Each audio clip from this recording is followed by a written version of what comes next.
eu sou estudante de doutorado do Grupo Quanta. Como vocês podem notar, minha língua materna não é português, então me desculpam se eu começo a inventar palavras em português, eu começo a xingar vocês, então desculpa. Eu vou apresentar brevemente dois projetos que estamos trabalhando. Um deles é redes neurais informadas pela física para a dinâmica de qubits, e outro é um estudo geométrico do treinamento da máquina de Boltzmann quântica. Então, eu tive a sorte que ontem o Thiago já falou das redes neurais informadas pela física e as MixFAM, que são as redes que estamos usando, então não vou aprofundar muito nisso. Então, o objetivo desse trabalho é aproximar a solução da equação de Schrödinger dependente do tempo, usando a rede neural que desenvolveu o Thiago. Então, para isso queremos que a rede possa ter como input tanto o tempo como os parâmetros do Hamiltoniano. Eu vou explicar depois quando a rede vai ter como input o tempo e quando vai ter o tempo e os parâmetros do Hamiltoniano. E como output, a rede nos vai devolver a solução da equação de Schrödinger. Nós trabalhamos primeiro com duas redes. Uma rede que aprende a parte real da solução e outra rede que aprende a parte imaginária. Mas isso deu muito ruim, então usamos só uma rede, aumentamos o número de neurônios na camada da saída, e usamos só uma rede que ela aprende a primeira parte dos neurônios da camada da saída, aprende a parte real, e a segunda aprende a parte imaginária. E aí já deu bom. Então, como o Thiago já falou ontem, a rede MixFAM é mais expressiva que outro tipo de redes, porque ela tem comportamentos funcionais. Você pode ter uma mistura de funções de ativação. E você também tem termos de segunda ordem, então ela pode ser um pouco mais expressiva, que para a solução da equação de Schrödinger isso ajuda muito. E ela é uma rede informada pela física, então na função de coste vamos ter a equação diferencial, vamos ter também um termo que obriga a rede a seguir as condições iniciais do problema. Também temos um termo de coste que lhe penaliza se a rede não devolve um estado normalizado. E também podemos ter um termo que dos dados, que no nosso caso são valores esperados feitos em QTIP. Mas pode ter ou não pode ter. Nós, nesses exemplos, treinamos sem esses dados, ou seja, que é um aprendizado não supervisionado, mas se você tem esses dados, tem um aprendizado supervisionado. E então eu trouxe um exemplo de 2 qubits, um exemplo pequeno. Então, não se vê muito bem, mas nas linhas contínuas é a dinâmica que desenvolveu nossa rede, e as linhas pontilhadas são uma dinâmica feita no QTIP.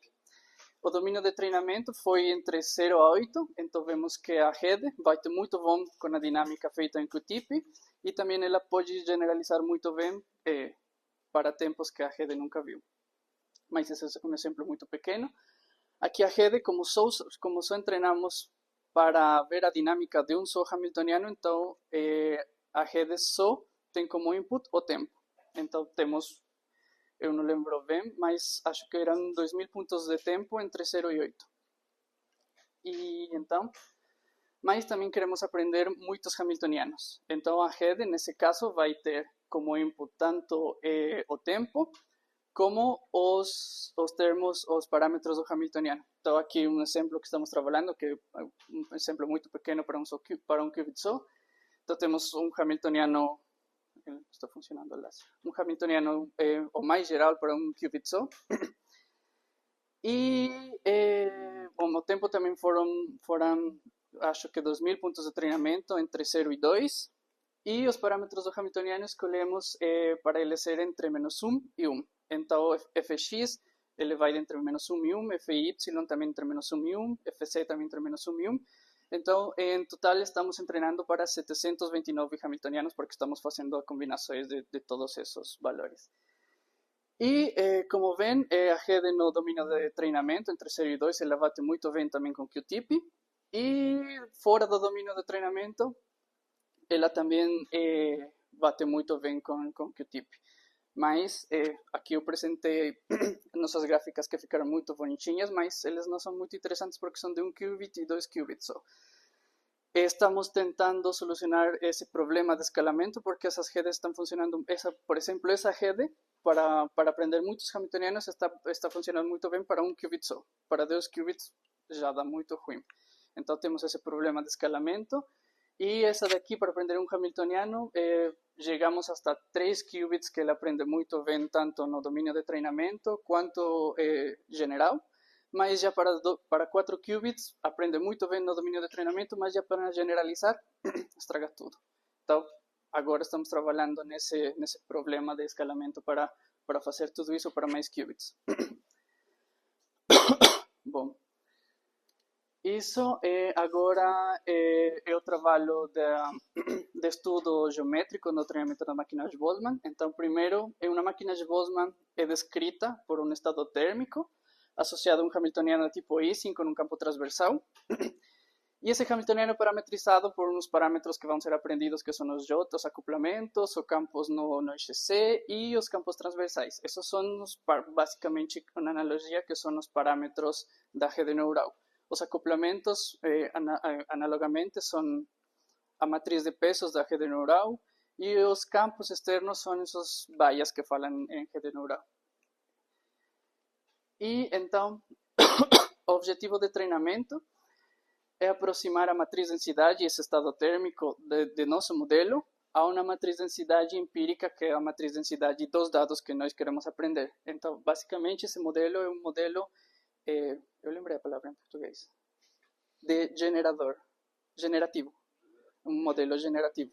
Ou seja, você aprende uma distribuição de probabilidade, basicamente, e você pode gerar, por exemplo, novas imagens, que é um trabalho que também estamos fazendo com Celso e com Thiago, usando essa rede, para treinar uma distribuição de imagens de gatinhos e gerar outras imagens de gatinhos. Então, é basicamente para isso, a função de custo é a entropia relativa quântica. E como temos que fazer o gradiente, vemos que o primeiro termo da entropia relativa quântica não depende dos parâmetros, porque ele está só nos dados, então fazer o gradiente dele vai dar zero.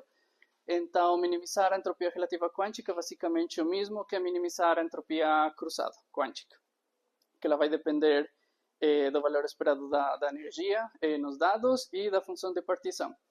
E basicamente, quando fazemos o gradiente em um parâmetro θ, por exemplo, que ele pode ser J ou pode ser H, basicamente no final do treinamento que vamos ter é um match entre os valores esperados dos operadores associados a esse parâmetro, tomado nos dados e tomado no nosso modelo. Então, basicamente, treinar a máquina de Boltzmann seria fazer um match entre as estatísticas dos dados e as estatísticas do modelo.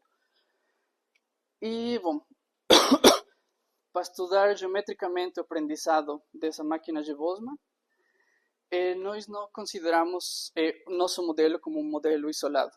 Então, vamos considerar esse modelo como uma família de estados de Gibbs, que está parametrizado por esses dados. Então, essa família que o pessoal da geometria da informação que falam que é a família de Gibbs. Então, basicamente, vamos ter uma família de Gibbs em que os parâmetros vão servir para nós como coordenadas. Então, nós vamos ter umas coordenadas nessa família e cada ponto nessas coordenadas vai ser um estado térmico diferente associado a esses parâmetros.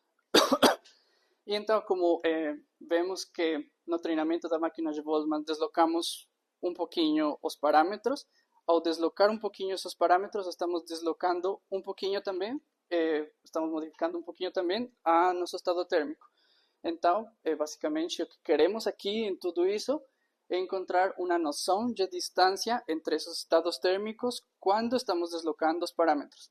E essa noção de distância é basicamente a matriz de Kubo-Mori. Podemos encontrar ela expandindo a entropia relativa quântica entre dois estados vizinhos. E podemos encontrar que essa métrica de Kubo-Mori vai ser uma matriz de dimensão do número de parâmetros. Então, na diagonal vamos ter, por exemplo, se temos J, H e Ômega, vamos ter que o primeiro termo vai ser como nosso estado térmico se desloca quando estamos deslocando J, por exemplo. e os termos fora de diagonal vão ser essas correlações entre diferentes deslocamentos entre parâmetros. E